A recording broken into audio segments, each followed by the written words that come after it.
Put your hands together for Mr. Sam Jones!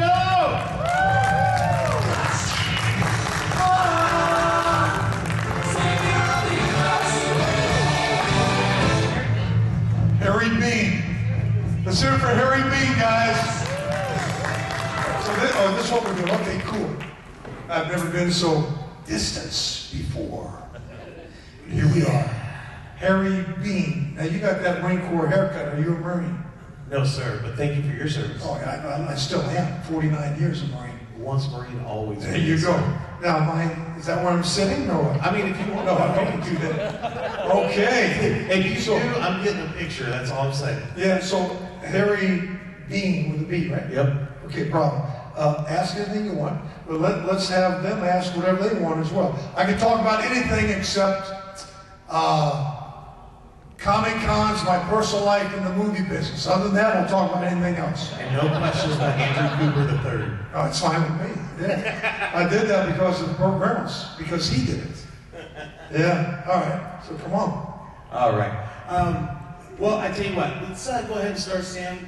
Go ahead and Let's get some water. Hey, can I have some water, please? Don't think about taking your time. I like it right now. Right now, thank you.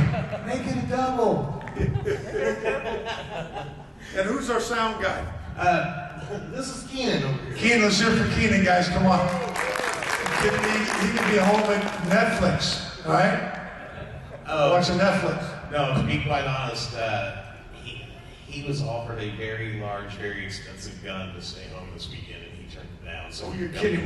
Keenan, what were you offered? An LWRC. Okay, now, in layman's terms, tell us all what that is. It's an $1,800 AR-15. Oh, $1,800 AR-15. And you turned it down. Yeah, so he could be here to push buttons on a laptop. Wow. Yeah, my friends are dumb, bro. Are you ready for this? I just got approved for my carry conceal permit for California. Are you ready? Yeah. So you know what that means? I also took the multi-test, meaning Arizona and Florida. So what does that mean? See, no state, once you get your carry conceal permit for California, no other state in America honors it, okay? No other state. So I thank you for that. So when I get approved by Arizona and Florida, I think it's 30 more states? I think it's inclusive in that, I think. I'll find out. But I'm actually going to have it in my hand. I'm a Glock guy, by the way.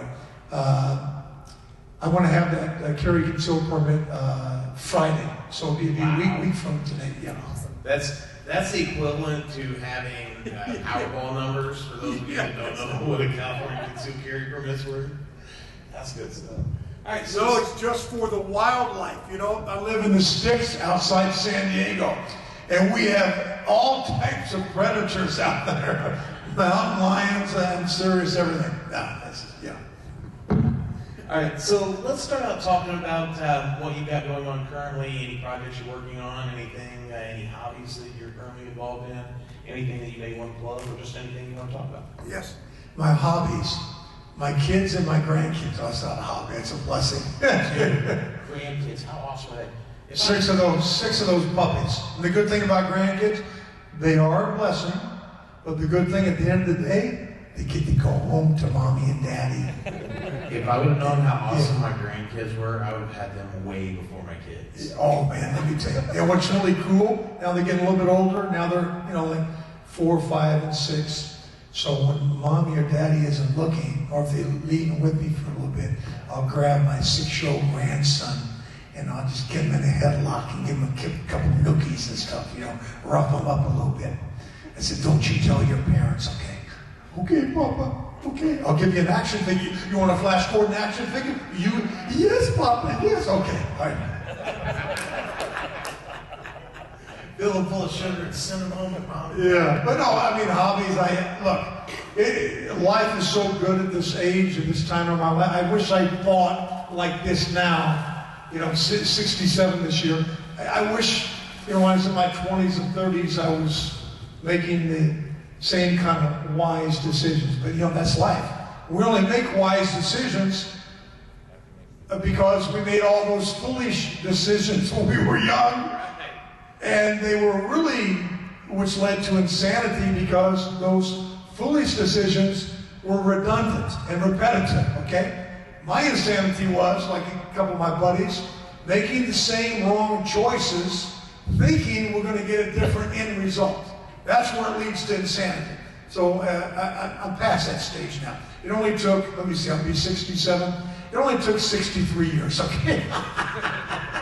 You know, it's crazy. I'm a work in progress. But no, so here's what I do. I tell people, I've been a Marine 49 years. I've been an actor 43 years. I've been a security professional for 20 years. So what does that mean? When I'm not making movies, okay, I'm running security operations. That's what I do. I love it. It's incredible. I didn't need my carry concealed for the past 15 years because I was running operations in Mexico. You can't carry it in Mexico. We had a big weapon. There were a bunch of armored SUVs, which weighed at least 8,000 and 9,000 pounds, so that was our weapon. But we didn't have any issues because we were anyway, we were in 3-car motorcades, right? So yeah, and then when I'm not doing that, so whatever's busy, whatever's not busy, I'm doing the security ops or I'm making a movie. And in between, I'm doing all these personal appearances. Now, at one point, COVID hit last year. So 2019, I was doing 40 Comic-Cons a year, 40. Loved it. Well, that's not going to happen now because, there's still some issues, as you know, with the larger conventions. But what really turned out good, even I think a bigger blessing for a lot of us, me, I can't talk for the other guys and gals, is now we're doing smaller, more intimate conventions. And, it's even more of an opportunity for you to tell me your story. Because of Ted and Ted 2, I have that younger age fan base now that I didn't have before. So at my table, I'll get grandpa, son, grandson, grandma, daughter, granddaughter, and I freaking love it. So yeah, so it's your chance. If the lines aren't too long, you tell me your story. I get it from, I'll get it from a 19-year-old. My grandfather and my father forced me to watch you, but I'm glad they did because I'm going to force my children to watch you too. So that's cool. So, doing the private security, is there any really cool story you can tell us that probably? Yeah. Well, I mean, the cool thing was you say, well, wait a minute, did they recognize you as Flash Gordon? Only one time, okay? Because most of the people I was protecting in Mexico, remember, foreigners. We would leave San Diego and we would enter Mexico very early in the morning, and I would be with them, me and the team, the whole day, and then we would come back to America, San Diego, at the end of the day. But these were primarily corporate people, CEOs, CFOs, COOs, the senior level executives, some presidents, corporate world. So they would, what does that mean? They'd have their head down the whole time in their iPhone or their laptop. I got it. But a funny story happened. Who's been to SeaWorld in San Diego? Pretty cool place? Okay. That's Eric. How you doing, Eric? All right. Don't forget to tell me that story later on, okay? So all of a sudden, I'm driving this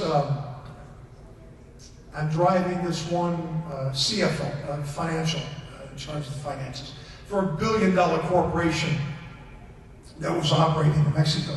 So long story short, we're in the armored vehicle. He told me to go somewhere, and as I committed to that turn in San Diego, we're in San Diego, we just left Mexico. He said, I want you to go to this other place right now. I want to stop at the store. So I committed to that turn. He goes, no, I want to go somewhere else. So I ended up in the entrance to SeaWorld, right? And there's a gate there, right? You can't get in. Now, he didn't know of my past film career. I'd already been driving him for 3 months. It can become very problematic if a principal or a protectee that you're protecting discovers, oh, wait a minute, hold on, I don't want a freaking actor protecting me, okay? This is crazy. So as I pull in the parking lot, Now remember, the windows on an armored vehicle, they only go down about that much, if at all. They only go down about that much. So I have to get the guard shack, to raise up the arm so I can make a U-turn and exit. But I'm seeing the ticker go in his eyes. As he sees me pull up, he's going. And I got the hefe, I got the boss in the back seat, right? And I'm kind of loud through the little opening in the window. I said, hey man, I made the wrong turn. I got the boss in the back. Can you just open the arm? And he's going like this. Can you just open the gate so I can make a U-turn and get out of it? And he's going, I know you, okay? And I'm going, oh dear God. And I'm not embellishing this. I don't know how he could talk so fast, but he got out of his mouth within 8 seconds 30 of my movies.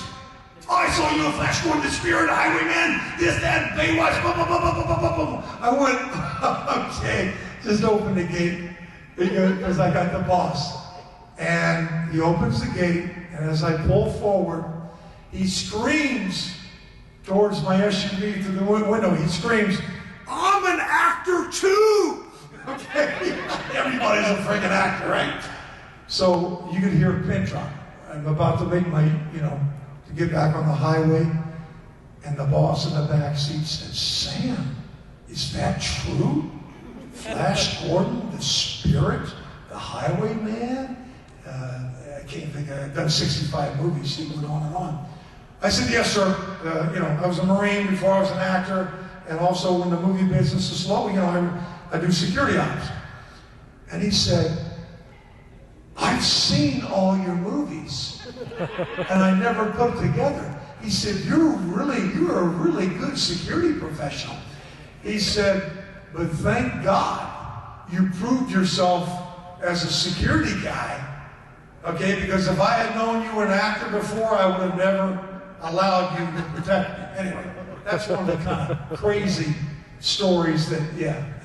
Now guys, seriously though, how big of a mega boss would you feel if this was the mini boss that they had to beat to get to you? You know what I'm saying? That's all. Alright, so you did the 18?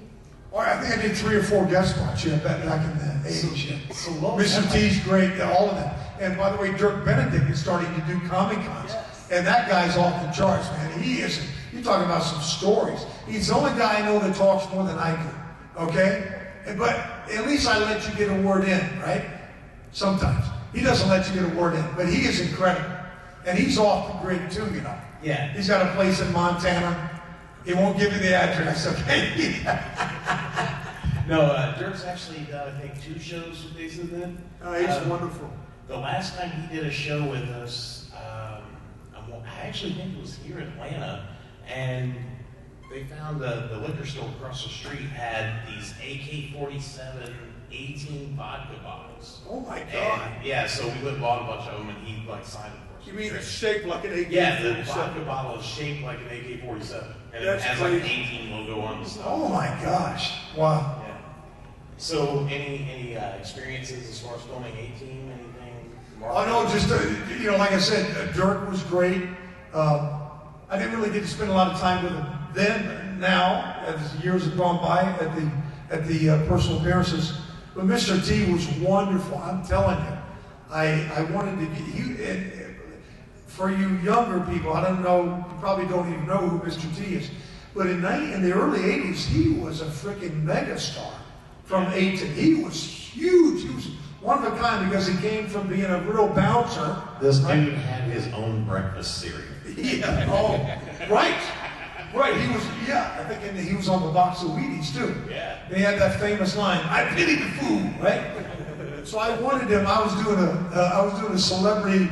What, did you have a Mr. T question? No. I was doing a big celebrity softball game, and I wanted. This is 1981. I wanted Michael Jackson and Mr. T to show up, to raise money for this youth foundation. I wanted to, I like to do my little bit of background check. Even though I spent time with Mr. T on the set, I really wanted to find out, and this is a piece of gold I'm giving right now. If you want to bring somebody on board, or a company, or a person, you need to find out their likes and their dislikes. You need to really find out the wow factor for them. Seriously. And that's nothing deceptive. It's just if you want to close the deal. But you got to deliver. If you say, okay, so with Mr. T, I found out that he loved children. He loved children, and he loved having steaks over a barbecue. Okay, okay. I said, okay, I found out that Michael Jackson wanted to be delivered in center field by a helicopter. Okay, so when I went to Mr. T, I said, hey, Mr. T, I'm doing this celebrity softball game. It's to raise money for a really good, I'm kind of dangling the carrot. I said, it's raising money for a really good charity. I don't know, brother. I do. People ask me all the time. I said, well, I think you'll like this. He goes, well, what's the charity for? I said, it's for the children. He went, oh, oh, okay. And what about food? I said, we're having a little bit of food there. We're having a barbecue. We got steak. We got chicken. I think I went through everything else. And I saved steak at the end. I said, we got sausages and chicken, and we're going to have steak. You're going to have steak? I said, yeah. So I closed the deal. Got him there. It didn't cost me a penny. He got his barbecue steaks, and he just loved, he was like the Pied Piper. The children just loved him. I had Michael Jackson, but his manager canceled the last second. But it was a huge success. He was wonderful. Mr. T is a wonderful person. And I was blown away by I think he had the red Rolls Royce with Mr. T on the license plate. I thought, are you kidding me? And that takes a lot to have that. But the red Rolls Royce with Mr. T on the plate, if you're talking about high profile, here I am. A very humble man. All right, so let's go. Do you have any questions for Sam? Come on, you guys. Yes. How was working with Mark Wahlberg? I'm just curious. Wahlberg is one of the most, and believe me, I don't, in my age right now, I don't care about, political correctness. I don't care about tickling everybody's ears. But you hear this all the time. Oh, he's wonderful. He's great. Mark Wahlberg is truly a great guy. One of the most humble people I've ever met in Hollywood. And all he wants to talk about on the set is family, his kids, and his wife. And that's, just a wonderful. And he really was very helpful about giving. He really is. Just a great guy. And there's other people, I'm telling you right now, that they're nightmares to work with. Yeah, to kind of touch on the Mark Wahlberg thing, he did a movie called Sniper. Yeah. And he, from what I understand, took his paycheck from that movie and gave it to the cast and crew, like the actual behind-the-scenes film crew. Oh my And God. he said that they are the actual heroes of the film industry. Wow. And they deserve the pay that the actors are actually. Well, you're talking about a couple $1 million. Yeah. Split with all the real special op Navy SEAL guys. Yeah. There were probably a bunch of, wow. I didn't know that. See, now that confirms what I told you. See, he never shared that story with me. I don't think he shared that story with anybody. That's the first time I heard that. Yeah, that was something. Right, was Sniper after or before 10? Oh, Sniper was after. No, it was way before 10. No, Sniper. Was it after? No, I'm thinking of Lone. I'm sorry. I'm thinking of Lone Survivor. Yeah. Oh, Sniper was before 10. Really? Wasn't 10 in 2011 or 12? 2011? Yeah. Anyway, okay. Wow. One of my favorite scenes from that movie. This old sniper guy that he goes back to talk to, he's like, yeah, you don't shoot to kill, you shoot to wound. So that way when his buddies come to help him, you turn 1 kill into 5. I was like, yeah, that movie's pretty deep, man. For sure. Yeah. All right, so how about another question? Come on, questions. I'm a huge Flash Gordon fan, but I did have a question. How did the whole TED thing even come about? Great question for you. I don't know if you heard it. You wanted to know how did the whole TED thing come about? Yeah, well, again, that's why I tell people, be very careful in life. Try not to burn any bridges. I don't mean kiss somebody's backside. What I'm saying is, you hear certain athletes, you hear certain actors say, oh, I'm not a role model. I know Charles, I love Charles Barkley, but I remembered years ago, I think he's changed his mindset. Remember years ago, he says, I'm not a role model, I'm not a role model, I am who I am. And well, guess what there, Mr. Barkley? Whether you like it or not, you are a role model. So be very careful in life of your behavior and what comes out of your mouth. So what does that have to do with your question about Ted? Seth MacFarlane, and I'm getting, and this is what's so cool when I say don't burn bridges and be very careful what you say. You know, it's better to bite our tongue sometimes. And if you need to say something to somebody, say it to them one-on-one, not in a public setting. So I'm getting these calls now in my 60s, in my 50s, in my 60s now, from these people who were once 7, 8-year-old little kids who grew up to be decision makers in Hollywood. Cut to your question. Seth MacFarlane, when he was 8 years old, he went to the movie theater, he saw Flash Gordon. I get a phone call in 2010. Sam, this is Seth MacFarlane. I said, who are you? I had to do that. Who are you again? He said, this is Seth MacFarlane. When I was 8 years old, I saw your movie. It changed my life. And I knew I wanted to be a creative guy. I'm doing my first movie as a director. And my whole life, you know, you inspired me. I watched all your movies. And I want to bring you in for my first movie to bring value to my movie. Well, there you go. Well, guess what? If I had not brought value, you know, either Sam Jones and or a character that I portrayed, and by the way, I don't mean this to be arrogant or funny or off the, but in real life, there's not much of a difference between Flash Gordon, the character, and me, Sam Jones. I just had to say that. It's bizarre. It's just how it turned out. Anyway. So yeah, so I'm getting these calls now from who were once young people who grew up to be decision makers. And because I somehow impacted or influenced their life, not because I was out there, oh, I need to impact people, oh, I need to be a good influence. So I mean, a lot of times I did not bite my tongue and I maybe spoke out of turn or whatever at a young age. But so that's how that happened. That opened up a lot of doors for me. Isn't that cool though? Isn't that cool? Now, All right, guys, looks like I've got time for one other audience question. oh, come on, we'll get a couple of that. Yeah, we can. But is there anybody after me? Well, what's that? Is there another panel? No, they're doing karaoke tonight. Okay. But Well, we have a couple more. I had such long stories. I'll keep the answer short. That was a long answer. Come on. You got a couple. We'll get them out. And then I'll be at my table till 10 o'clock, right? Yeah, I think so. Yeah, so whatever. If you've got any more questions, you come to my table. Well, come on. Let's have a couple more. Remy? Mr. Sam, I guess my question is, Flash Gordon was one of those movies that was an escape for me as a kid. I lost my dad 6 years earlier, prior to that. And you, as an actor, person, I mean, you were a hero to me. I didn't know you were a hero in real life.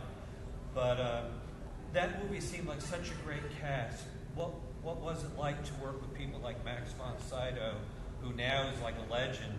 Yeah. And some of the other great actors that were in They were. I was a novice. Got to remember, it's my first lead. My first movie was 10 with Bo Derek. But my first leading role was Thank you. Senior moment was Flash Gordon. Okay, so I just wanted to focus on my task at hand, you know, because I said, if I start taking all this in, it's going to take me out of where I need to be right now. I mean, when I walked on this $1 million, remember, 1979, the budget is $35 million. If you do the inflation math right now, I remember 4 years ago, the inflation math was $222 million. It's probably walking on a $225 million budget right now. It's unheard of. It's unheard of. So I was all of a sudden that voice, there's two voices in our heads. Usually the first voice is not the voice of reason or what I call God's voice. It's that negative voice or that voice of fear. Oh my God, Max, like you said, Max von Sydow or Nell Lamuti was a big star back then. Brian Blessed, Michael Hodges, Dino De Laurentiis. and these sets. Oh, Dinello Donati, the production designer for all the Fellini movies. Are you kidding me? And all of a sudden, that second voice said, "Shut up! Shut up! You're gonna take yourself out of this freaking production by thinking like that, okay? Just get in there and do your freaking job. You can always celebrate and go, oh, wow, later on. But right now, you need to focus on your task at hand. What is expected of you right now?" And that's how I got through it, and it was incredible. And don't do anything else other than what I just did. I'm telling you. So, now, it did backfire a little bit, meaning I didn't really get to enjoy the making of Flash Gordon because, get in there, this is what I'm supposed to do, okay? Until later on, when I got to start watching the screenings with the fans, like yourselves. Yeah, it's the truth. It's the truth, man. But we created success. Yeah, I'd say, let's see, the budget was 20 million, it grossed well over 50 million. 35 million was the budget. Yeah, that's pretty good for success, brother. Okay, but one more, two more, and then, yeah. I lied, I said I wouldn't give long answers, but it was such a cool story. It doesn't matter, that's covered whether you're an actor, a physicist, or whatever. That's how you got to treat it. Max was a mentor and all that, but I had to do my job at hand and not go, oh my God. The voice of fear will diminish us as a human being. It will diminish us. If we know that we know that we know, and we believe this is where we belong, then we are going to have success. But if it's, oh my God, I don't know if I can do this, well, guess what? You're not going to do it. You're going to fail at it. Do something else. So we have to have that mindset. I don't care what we are. I don't care what our vocation is. That's what we have to do, and nothing less than that. Yeah. And that right there, ladies and gentlemen, is how you beat out Arnold Schwarzenegger and Kurt Russell for the role of Flash Gordon. Is that it? Yeah. All right, I see we got a question right over here. Yeah, I'd like to have a fight scene with Arnold. Arnold, come here, okay? Yeah, all right. That should have you next Come on. Next one. Let's have Harley Davidson races. Come on. Well, I tell you quick, I'm going to keep this. I don't say anything negative about anybody. I don't. But I'm going to give you, I've met Arnold 4 times. 4 times. And it's crazy. We'll talk about that. I got my first Harley, the Heritage Softail. It just happened to be in 1985. Red and cream Heritage Softail at Bartell's Harley Davidson in LA next to MGM Studios, which is now called Sony, whatever. And I show up there, and there's freaking Arnold waiting on his red and cream 1986. I had an 86. He's waiting on the identical bike. And I'm not making this up. And he knows me. I met him once before in London when he did Conan. He was sitting right here, same table. He was right here. I was right here. And I said, "Hey, Arnold, how you doing? Good to see you, Sam Jones." And he went, he mumbled something, like he was a little kid with candy stuck in his freaking ears or something. Okay? And I said, "Hey, how you enjoying that bike? Do you know we got the same freaking Harley? How does that go, man? Is that crazy?" He went just like this. He's sitting there. I'm not making this up. He did this 4 times to me over the years. And believe me, I wanted to retaliate. He went, and my first reaction as a Marine was just not to use my fist, but just to slap him like a little bitty baby. Are you freaking kidding me? You're here and I'm here, and I don't want your freaking autograph, but let's just, have a freaking conversation like 2 guys. Anyway, that was one of the instances. So this is when we have to learn to bite our tongues and back off, and I felt sorry for him. I felt sorry. Nowadays, I'm older, so I would address it differently. I would say, "Hey, I'm serious, brother. Do you need me to take you out for a drink? I'm serious. Do you want me to pray for you? Because something's going on right there, man. Are you going through a divorce? I mean, what's going on?" Anyway, that's how I would handle it now. But in the old days, I would headbutt the guy. Okay, I'm sorry. I'm sorry. But you can't do that. Come on, people are hurting. It's a human condition. Maybe someone just died in his family. I don't know. Who am I? Who are we to judge that? But that's my Arnold incident. And I had 3 others almost the same way. Okay? I don't know. Would you just raise an interesting question? Flash Gordon versus Conan? Yeah. Well, listen to this. I travel a lot with my. Too loud. I travel a lot with my buddy Lou Frigno, the Hawk. In 19, we did 15 Comic Cons around the world, and I've known him for 40. I met him in '78. Anyway, why did I say? Oh yeah. So we always get our tables together. I said, Lou, we gotta have our tables together. The Hawk and Flash Gordon. You freaking kidding me? We'll do the photo ops and everything, the selfies. And what happened in London, I don't know, 4 years ago, all of a sudden, these two fans, they were crossing. He was at Lou's table, he was crossing to my table, and vice versa. And they bumped in. These are two fit guys, okay? And they bumped into each other. And all of a sudden, they started, a fight was about to break out. So both Lou and I get up at the same time to break it up, right? And we broke it up and all that good stuff, and there's photographers everywhere. We kind of think now it was a setup. But all of a sudden, what do you think the press did the next day? Oh my God, at London Comic Con, Flash Gordon and the Hawk got into a fight. I said, Lou, this is freaking great! This is when we decided. Now, that was the first time we had our tables together. I said, every Comic Con we do from now on, we get our tables together. Let the fans think we're going to fight. And all of a sudden, Sports Illustrated or ESPN called Lou, and they said, is it true that Sam Jones and you got in a fight? He said, let me tell you something. If the Hulk and Flash Gordon got into a fight, especially at a convention center, first of all, everybody would probably die in the middle of that, okay? And they said, well, who would win? He said, you better ask Flash Gordon that. Anyway, that's my Lou Frigno. Lou's a great guy. He's a trip. But that's a true story. So every time we do a con, Bill, when you bring Frigno back, okay, get our tables together because they think we're going to fight. I'll make you fight. There you go. That's a little more. We have to go now, right? I've extended too long. All right, well, I'll be at my table for another, what is that, 20 minutes? Yeah? Well, here, I'm sorry, you're moderating this. No, you're good, man. Yeah. No, the guy that's doing karaoke, he's a jerk. We'll make him wait. No, don't do that. No, it's good, dude. We're good. Oh, you do? Okay. Well, look, I'm going to get back over there. Thank you. I'll be at my table for 20 minutes, okay, guys? Ladies and gentlemen, put your hands together for Mr. Sam Jones. And I promise I won't talk so much. When you come to my table, it's your chance to tell me, okay, your opportunity to say, hey, Sam, this would have happened to me over the years, all right?